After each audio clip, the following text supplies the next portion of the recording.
இன்னைக்கு எனக்கு பயங்கரமா பசி எடுக்குது. ஸோ அம்மா வீட்டில் என்ன செஞ்சுருக்காங்க அப்படின்னு பார்க்கலான்னு சொல்லிட்டு கிச்சன் பக்கம் போயிட்டு அம்மா கிட்ட என்னம்மா சமைச்சிருக்க அப்படின்ட்டு கேட்டேன். ஸோ அவங்க தட்டை நகர்த்தி காமிச்சாங்க. வா, சிக்கன் குழம்பு கேஸ் வேற லெவலில் இருக்கும்.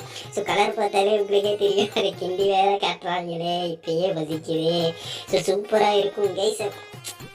வா, இப்பயே உங்கள் எல்லாருக்கும் நாக்கு ஊறும் அப்படின்ட்டு நினைக்கிறேன். ஸோ வேறு லெவலில் இருக்குது. ஸோ ஒன் பீஸ் அது வேறு வைக்கிறாங்க. ஸோ நீங்கள் உங்கள் வீட்டில் இன்னைக்கு என்ன சாப்பிட்டீங்க, உங்கள் ஃபேவரட் ஃபுட் எது அப்படின்றத வந்து மறக்காமல் கமெண்ட் செக்ஷனில் மென்ஷன் பண்ணுங்க நண்பா. மறக்காமல் சப்ஸ்கிரைப் பண்ணி பெல் ஐக்கன் இருக்கு ஆளில் போட்டுக்க நண்பா. மறக்காமல் சப்ஸ்கிரைப் பண்ணிக்க நண்பா. பாய் நண்பா. நெக்ஸ்ட் வீடியோவில் பார்க்கலாம் நண்பா.